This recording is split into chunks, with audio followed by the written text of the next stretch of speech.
Hey, good afternoon, everyone. My name is Scott Lacy. I work with the Arkansas Small Business and Technology Development Center, and today the team and I just wanted to create a quick video to update you on some of the paycheck protection rule changes that have occurred that could significantly benefit you and change the amount of paycheck protection program funds that you are eligible for. So this should just take about 8 or 9 minutes or so to run through with you really quick, and you could potentially be eligible for a few $1,000s, depending on your individual circumstances. So let's go through that together real quick.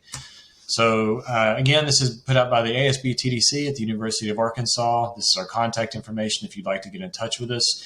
If you have any additional questions after today's presentation, we would love to talk with you on an individual basis. You can go to our website in order to sign up for a one-on-one consulting at sbtdc.uark.edu.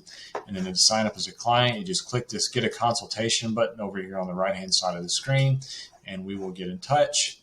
This is where that button will take you to, so you can create an account. It takes about 5 minutes. And again, we'd love to talk with you one-on-one about this. Okay, so let's dive in. So first of all, this is specifically for our 1040 Schedule C filers. So if you file your taxes on this form every year for your business, and as long as you were open before February 15th of 2020, then you qualify for the Paycheck Protection Program. This is the Schedule C Form 1040. So this is for sole proprietors, independent contractors, and self-employed people. So if this is how you file your taxes, this information is for you. The biggest question we get is this really tax-free? The answer is yes, absolutely. If you file your taxes on that 1040 Schedule C, this is a 100% tax-free loan. The way that it works is you will apply for this through your bank. Your bank will issue you the funds. You spend the funds according to the program rules, which is really simple to do. And then they will give you, sorry about that, had a phone call. They will forgive 100% of the loan that you applied for, and it essentially becomes a grant because it's forgiven, and it is 100% tax-free. It's written into the legislation. You can't be taxed on it, and it's not going to change your tax bracket either. So that is really great news. And I just want to put everybody at ease because I know a lot of people are skeptical, which is very understandable. So thirdly, the new rules that just went into effect last Friday significantly changed the amount that our Schedule C filers are eligible for. And it has to do with the line on your tax form that you use to calculate that. And we're going to get into that in just a minute. Again, you apply through your bank. We'll talk through eligibility for the two paycheck protection programs. There's PPP-1, which pretty much everybody's eligible for.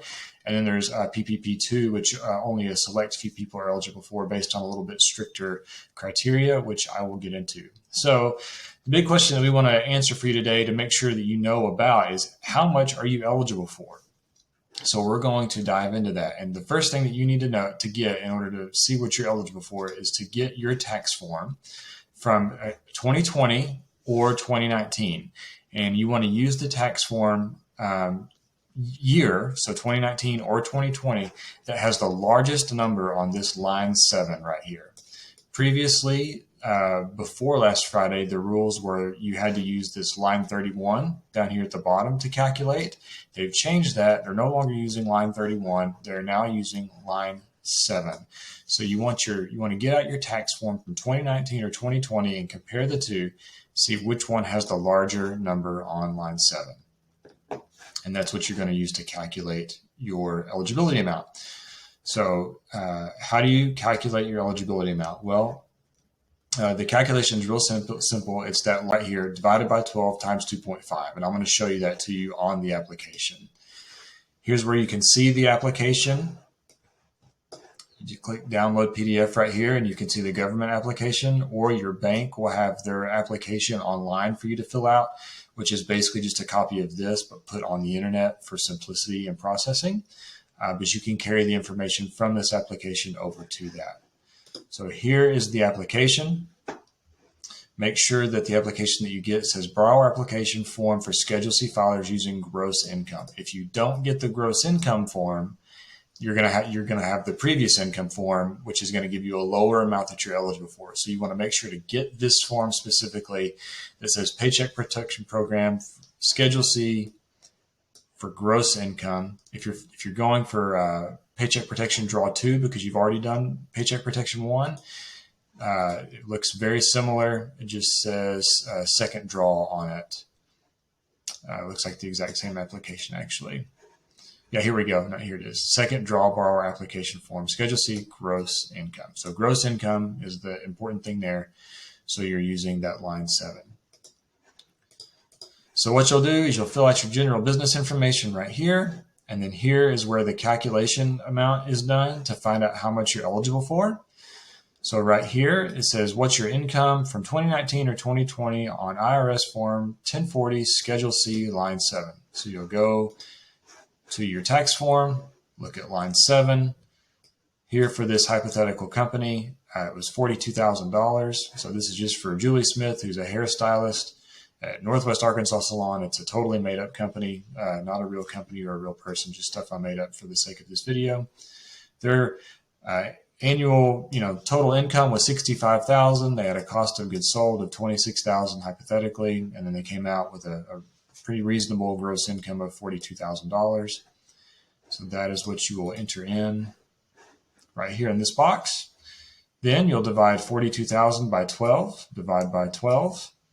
You come up with 3,500 and multiply times 2.5, which gives you a total eligible amount of $8,750. So it's quite a bit of money. That's the amount that you would apply for the loan. That's the amount that would be forgiven. That's the amount that would go straight into your pocket.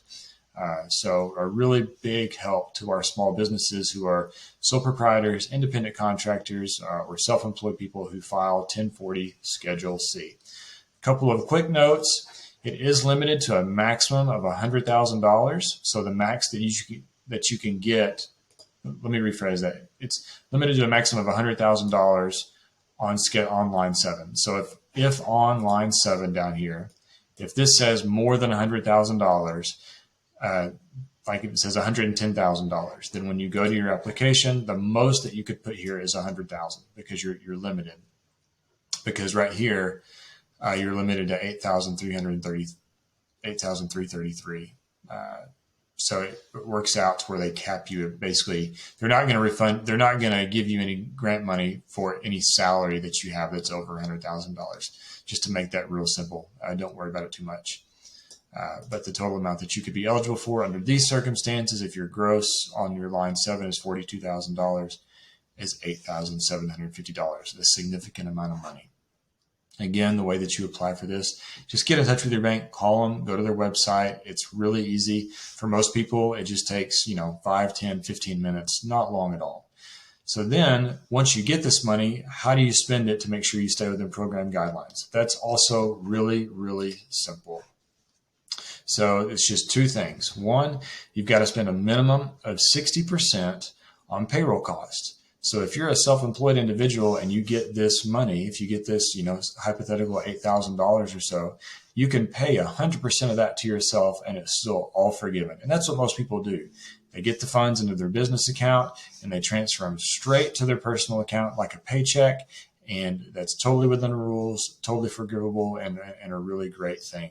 If you don't want to spend 100% of this money on your payroll costs, then you can spend up to 40% on other costs or other expenses that are normal, everyday operating expenses within your business. So basically, they just don't want you using this money to make any big equipment type purchases or to pay your mortgage or anything like that. They, like on your business building, they'll pay your rent and that. In the rent or the interest, like on your normal operating expenses, cleaning supplies, anything you use day to day with your business, that kind of thing, not too complicated. So those kind of things. And as long as you spend within those 2 guidelines, you're good to go. So real quick, that calculation one more time. Just in this little calculator I did, take your line 7 amount, divide by 12, that gives you 3,500, multiply times 2.5, 8,750. Really quick, really simple. From right here on your line 7 gross income. And that is it. Thank you guys so much. Again, this is all compliments of the ASBTDC. If you have any questions, please get in touch. Here's our website. Here's how you register. We'd love to talk to you. Thanks so much. Have a great day.